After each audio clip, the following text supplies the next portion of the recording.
Hey everyone, welcome to my channel. My name's Lee. You're watching Dark Roots Creations, and this is my May wrap-up.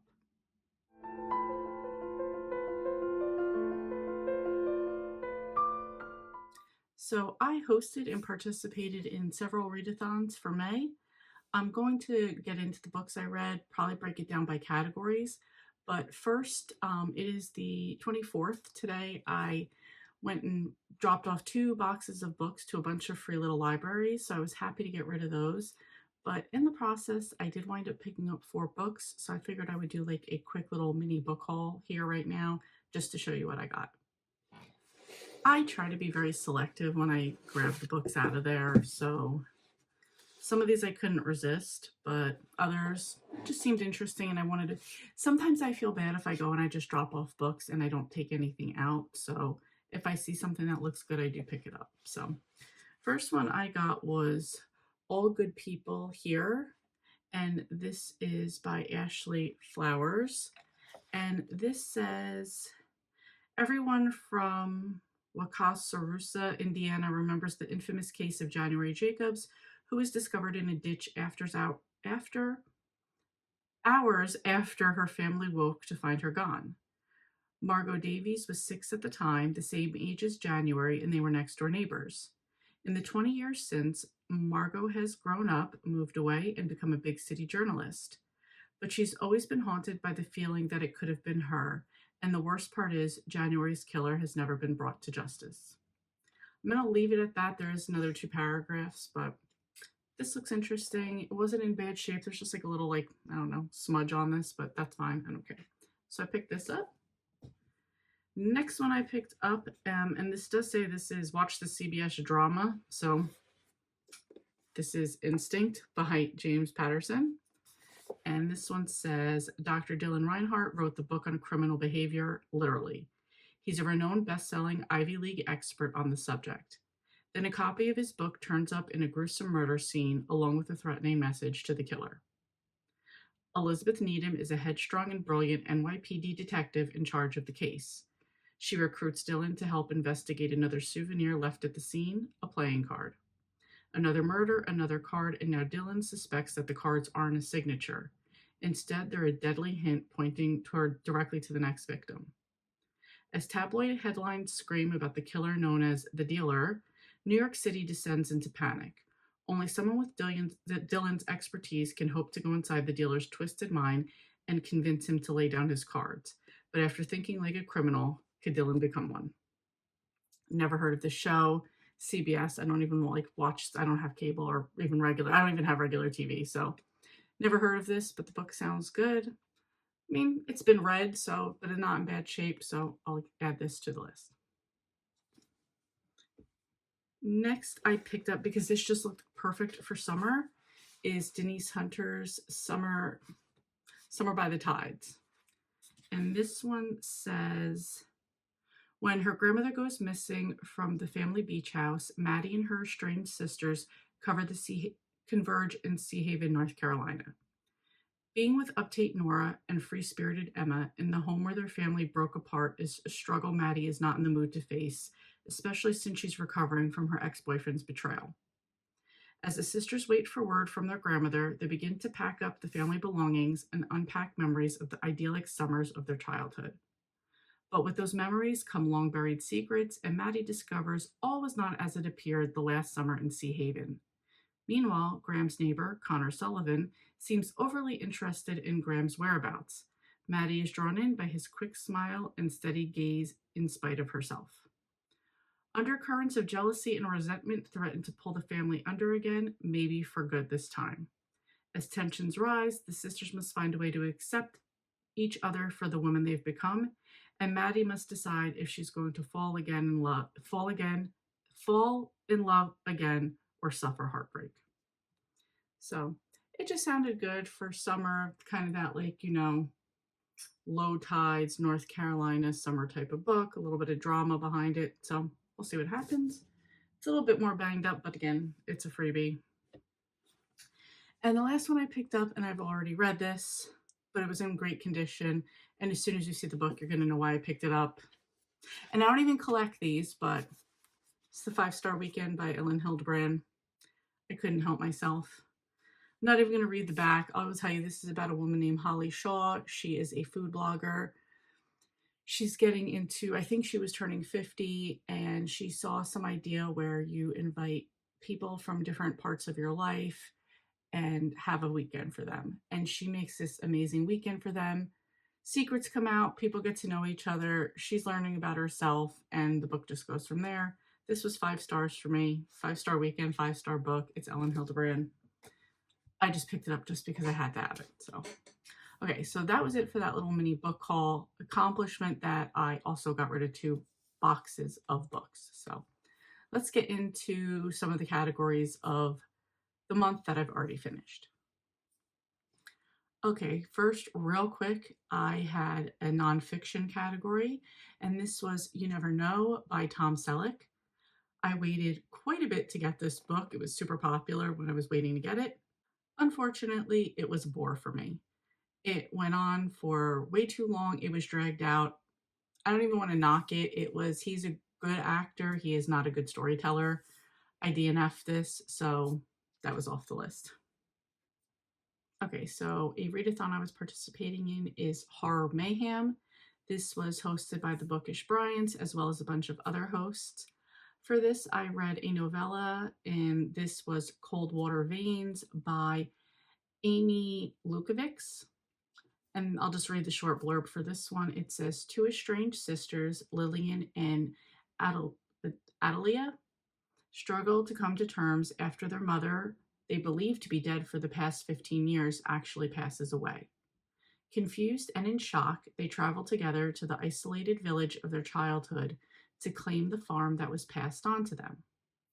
There's comfort in returning to this place of their birth, where a simpler, rustic life feels possible. But the sisters quickly realize that there is something very wrong with the village and that their mother was hiding more than they could have ever imagined. Yeah, that's it. This was a very short book. I feel like it was like an hour, and maybe that wasn't enough to set up the story, but I usually do like my horror to be shorter. This could have been a little bit longer to tell a little bit more, but for what it was pretty good. I gave it 3 stars, and I got to participate in Horror Mayhem. Okay, so next I participated in Zombiethon.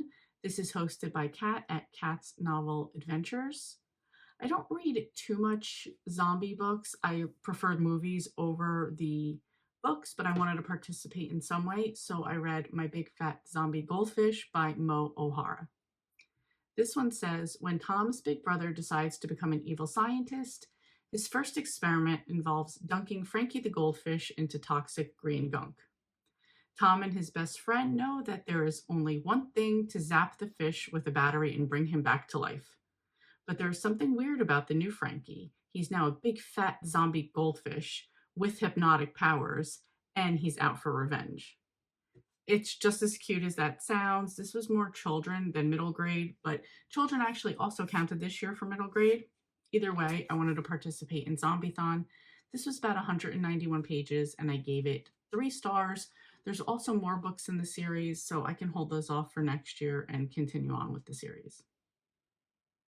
Okay, next category is Cozy Mysteries. I did do a hustle weekend this month. I will leave a link for the video here so you can watch it if you want. I go into a little bit more detail on everything there. But for this one, I chose Cozy Mysteries. My goal was to read 2.5 books. I got that, plus some extra stuff done. But for Cozy Mysteries, I read Gone to Hot Pot by Vivian Chen. This is 9.5. It was a novella in the Noodle Shop series. In this one, the main character's on vacation, so her 2 best friends, Megan and Kimmy, they are not friends with each other. It's kind of them looking for Lana's dog that gets lost in Asia Village where they live, and them having to work together to find Kiko, Lana's dog, because she would flip out if something happened to that dog. I gave this book 5 stars, absolutely loved it, and it was great to see Megan and Kimmy working together. Next, also in the Noodle Shop series by Vivian Chen, was book number 11, The Chow Maniac. This one involved this like ancient elite group of people, and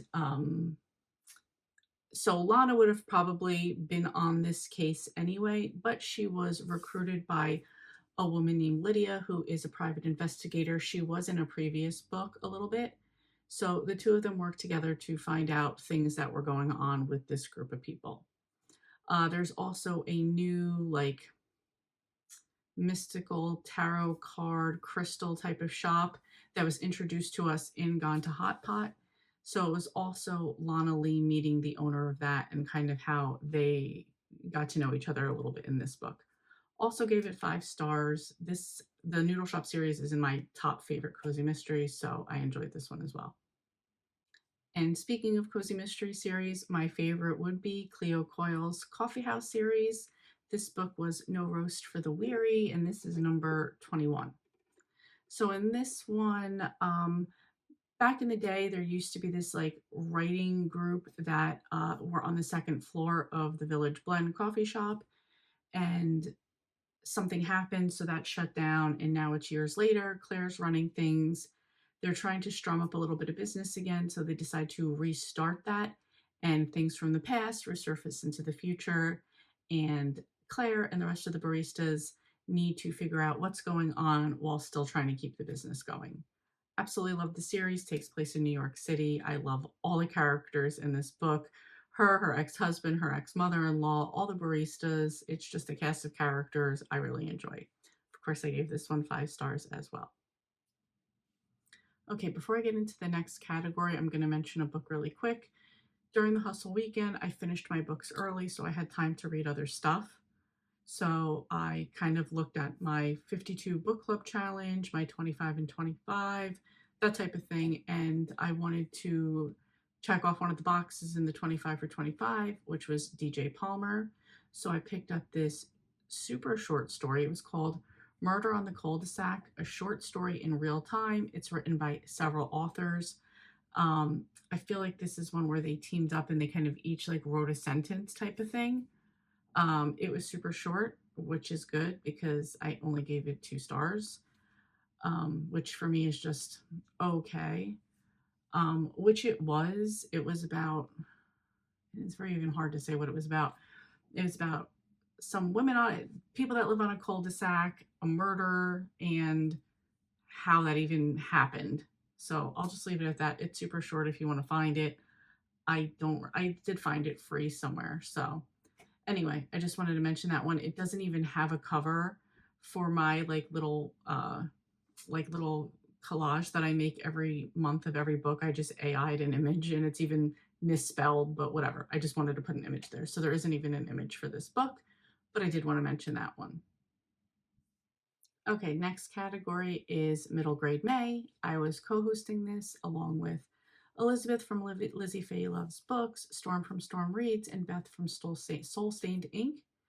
This challenge for this year was to either be the turtle or the hare. If you really wanted to push yourself, you could be the hare and get as much done as you possibly can. That is definitely what Elizabeth is doing, and she's killing it. Or you could be the tortoise. You could take your time, which in April, I did Old School April, which I really pushed myself. So this month, I just wanted to take it easy. I didn't put that many books on the list. I am happy to say that I did complete all the books I did put on my list. So first one I have is A Risky Game by Allison Gerber. This is number 2 in the Liar Society. This one is a second book in a series. The Liar Society is at this a private school, the Boston School, and it's basically you're kind of in a secret society learning to become a spy-ish type of thing. And you're not learning to become a spy. You're learning to keep secrets and see what people are lying about. This second book, so the first book was kind of a setup. This one was, there was a gambit to see who's actually going to get into the Liar Society. And yeah, there's challenges that go along with this one. I enjoyed it. I gave it 4 stars. Can't wait to see what's going to happen in book 3. Next up, this was another book I picked up during the hustle weekend. This is The Vanishing Coin by Kate Egan. This is from the Magic Shop series. This is book number 1. And this one, Mike is in 4th grade. He's got ADHD. They don't exactly say that's what it was, but he has ADHD, and his parents are always trying to find ways to keep him focused, which I've tended to always see with this. People will focus, like hyper focus on something that they're interested in. Mike is interested in magic when he comes across a shop one day with another girl that he's friends with, goes to school with. He learns some magic tricks, and it goes from there. So they do show you some of the like how to do the magic tricks in the book. I'm going to kind of like leave it there. There's more books in the series. I will definitely pick these back up for Halloween or next year for middle grade May, or if I just need something else in between. I did read this one for to finish a prompt for the 52 book club challenge for this year. If I didn't say it already, I gave this one 4 stars. Next up, again, I was reading these for the 52 book club challenge. Also, they are middle grade, so they fit in. This is a older series, which actually is still going very modern. I thought it was just something from like back, I think this first book came out in 1924. But when I look, they're still like on book 163 or something like that in the series. So definitely still going. But this is The Boxcar Children by Gertrude Chandler Warner. This first book is about 4 orphan children. They kind of don't want to have to go into foster care, so they run away. They find this boxcar in the woods and they live in it. It sounded absolutely magical, a lot of fun, something I'd always want to do. Yeah, I tell the story in the Hustle weekend, but like I've always wanted to just kind of like ride the rails and just see the country like that. So I also say these kids were extremely resourceful too, so I really enjoyed that. I don't want to give any spoilers away, but they're not looking for, but their grandfather is looking for them. They're not necessarily looking for him. I'll leave it at that. If I didn't say already, again, 4 stars for this one. So this was a 3-book bind up into one. So I read the second book in the set, and this was Summer Island. And in this one, the kids spend, which I don't want to give anything else away about it. I'm just going to say the kids spend a summer on an island and enjoying the adventures there. They meet up with another relative that they have, and some secrets about their family come to light. Not necessarily bad, just stories come to light.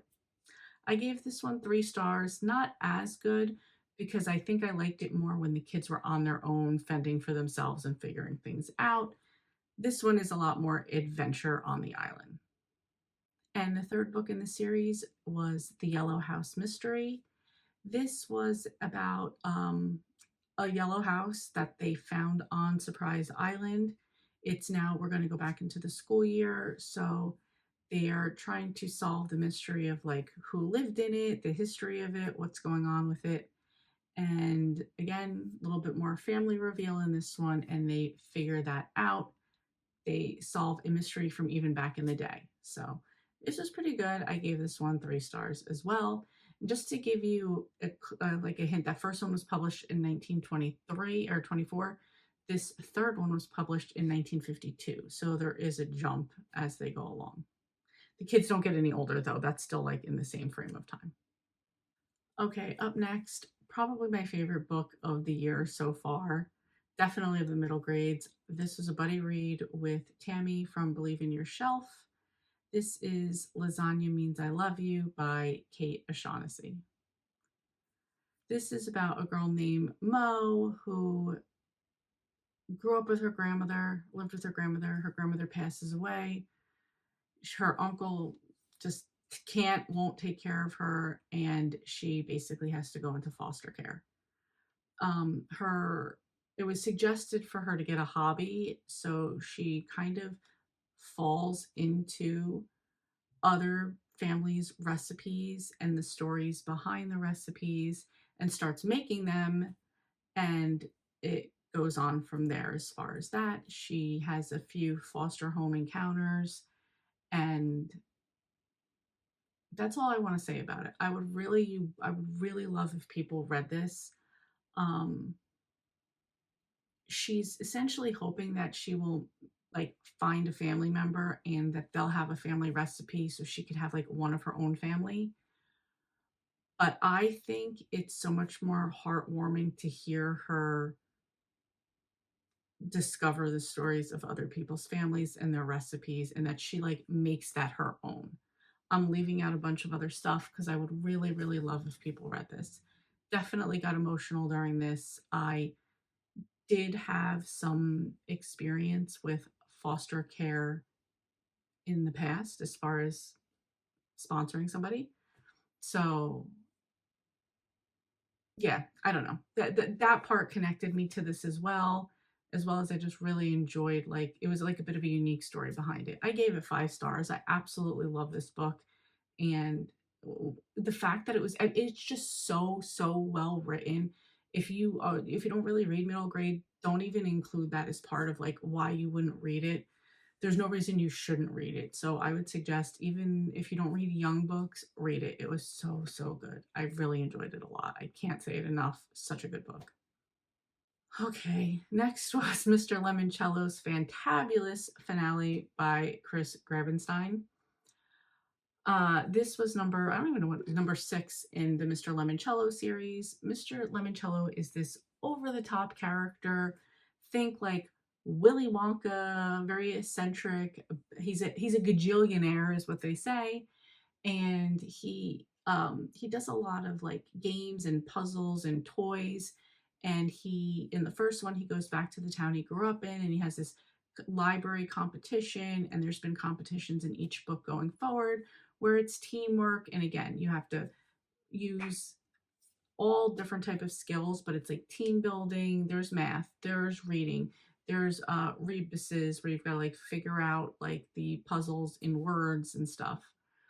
And so that's like what every book's been. In this one, Mr. Lemoncello is getting ready to retire, and he wants to leave everything to a winner. So that is the ultimate competition. In the previous book, some people want a titanium ticket. If you had the titanium ticket, that means you're automatically enrolled in this competition, but there's other people competing to get into this as well. Um, so we are definitely following Kyle Keeley, who is the main character from the first one, and we have followed throughout. Of course, you're rooting for Kyle because Kyle wants this more than anybody. And even his other team members, previous team members, they're kind of all like making up the things that they're planning to do going forward as far as college and other future plans. Not everybody wants to win this huge toy and game empire like Kyle does. So as you can see, I am a Kyle fan. I'm rooting for Kyle. There's also another family that's like kind of against everybody winning. And actually the main kid for that was banned from the story, not the story, from the competition. But anyway, so we're going for this, and this is to win the whole shebang. Imagine this is like winning Willy Wonka's chocolate factory. So I'm hyping this book up a lot. I truly love this series. I so enjoy this. I gave it 4 or just 4.5 stars. I gave it 4 stars. Yeah, that's it. I enjoyed it. I'm very, very sad that this is going to be over with because I really loved reading these stories, but I understand also that the author wanted to go out on a high note, and he also writes other books. So maybe I'll look into some of those other series as well. Okay, and the last book that I finished for middle grade May, hands down my favorite middle grade series, is City Spies by James Ponti, and this is book number 6, London Calling. So this is about a bunch of kids who have multiple levels of talent as far as like hacking and that type of thing, and they work for MI6, and they can usually get in and be more unnoticed than adults could in a lot of situations. In this book, there's 2 stories that are going on. There's one where one of their sisters goes missing in Istanbul. And when they see what's going on, they see that she was being followed by somebody, and then they see her jump into the water. I'll leave that story at that. And the other one is about, it's actually 3 stories. So then there's another story about the City Spies computer joining in with another collective of computers and somebody wanting to take their system. And then the third one is that they are tasked with protection and surveillance at a royal wedding that's going to be taking place in London. And I'll leave it at that. Um, Such a good, I love this. I gave this one 5 stars. I did double check to see if there's a 7th book coming out. There is. I can't wait for that one. I really enjoyed this. Okay, and last is my thriller category, which I can tell we are coming into a different season because of all the books that I had on the list. I've only finished one so far. So I DNF'd The Mysterious Case of the Alberton Angels by Janice Hallett. I was looking forward to this one. I've enjoyed the other Janice Halletts I've read. However, this one just didn't connect with me, so I DNF'd it. The other one, it's not a DNF, it's a hold off for now. I know I still want to read it. I'm just not in the mood for it. Was If Something Happens to Me by Alex Finley. I'll probably pick this up again in the fall. I know I don't want to read it right now. The one that I did finish is Want to Know a Secret by Frida McFadden. And this was also a buddy read for me. And this says, YouTube baking sensation April Masterson knows the secret to the perfect gooey brownies, or how to make key lime pie squares that will melt in your mouth. But if you watch her offline, you may find out some of her other secrets she'd rather you not know. Like, where did her son go when he snuck out of the house? What was she doing with the local soccer coach behind the fogged windows? And what's buried in her backyard? Everyone has secrets, some are worse than others. April's secrets are enough to destroy her. I'll make sure of that. I love Frida McFadden. I already recommended this to a girl at work. She loved it too. I gave this 4 stars. Enjoyed it a lot. I can't give anything else away because this is a thriller. Okay, so that is it for what I've read so far. It's the 25th. I am in the middle of a book right now, and there are a couple other possibilities that could still get done this month, but I will definitely come back and wrap up and let you know what else I get done. So I'll be back. Okay, it is the 29th. I'm coming back now. A little bit more time passed than I expected, but it happens. If I'm wearing the same shirt, it's, I've done laundry since and put it back on. This is just like one of the house shirts I wear. Anyway, not important. So 29th, I have finished 2 more books, and I think I'm going to stop here for the month. Yeah, that's it. It's not that I couldn't read anymore. It's just that I want to focus on a few other things I'm trying to wrap up for the rest of the month. So 2 books that I finished. First one was a buddy read. This is Listen for the Lie by Amy Tintara. A little bit disappointing. This was a 2004 Goodreads Choice Award nominee for Favorite Mystery and Thriller. As somebody who frequently reads mysteries and thrillers, I don't know what anybody was thinking. However, Amy Tintara does write YA fantasy, and this is Goodreads Awards, so popularity wins, and it's probably why they even got on this list in the first place. It was also a nominee for the Reader's Favorite Audiobook, which is kind of crazy because there's a voice in the main character's head that's the most annoying voice, so I don't see how that happened. Anyway, this is about a woman named Lucy who was accused but never proven of killing her best friend, a girl she knew named Savvy. And there's murder. Savvy's blood is all over her. She's seen, so like all the evidence points toward her, but there is no proof, and she has no memory of this. There is a guy named Ben who's a podcaster who does a podcast called Listen for the Lie. And he does them on all different type of true crime, but he's doing it on her.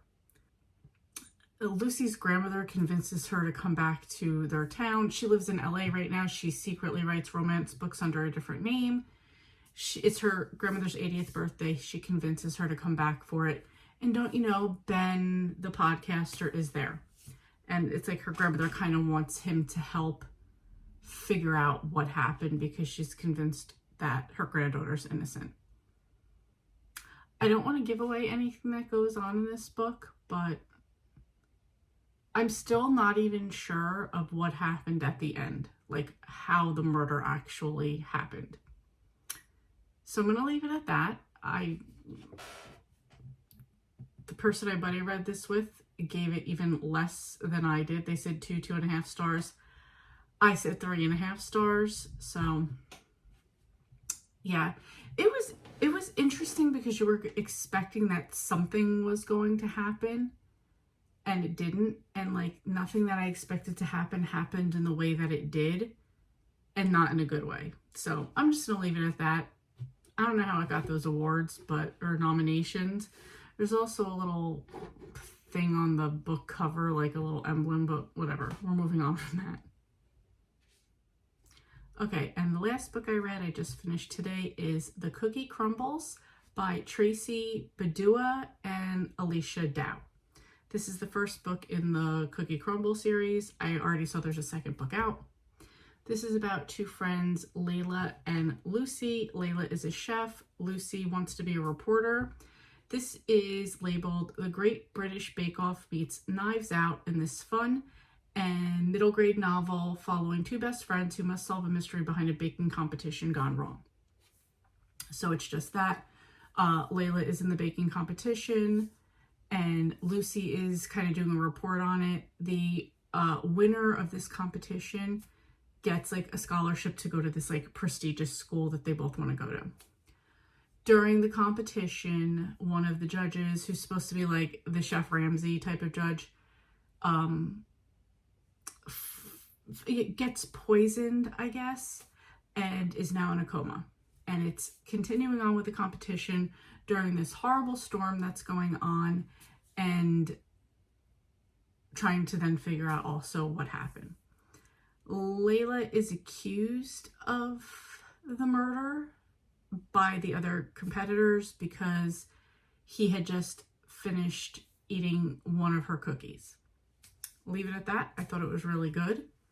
It's a middle grade thriller. It checked off a few other boxes of things I was working on, so that worked out. I thought it was really good. I would definitely pick up the second one.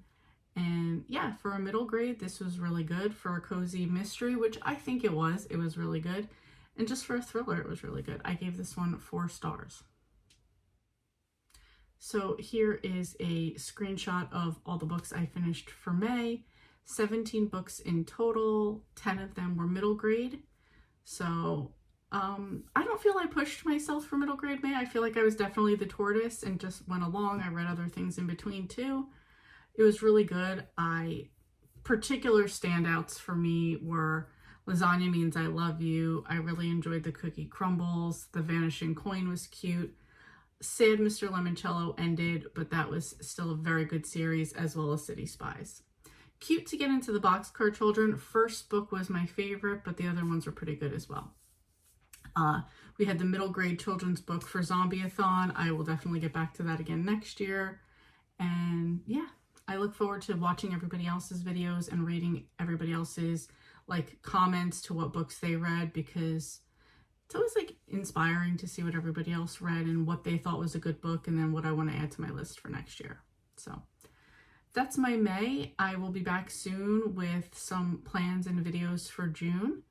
Let me know if you participated in middle grade May or any of these readathons, what your favorite book was or what you didn't like. I did have 2 DNFs and a DNF for now. So let me know. Thank you so much for watching, and I will see you next time. Hey, thank you so much for watching. Your support means a lot to me, and I love connecting with our amazing community. If you enjoy my content, please like and subscribe to stay updated with my latest videos. Thanks again, and I'll see you next time.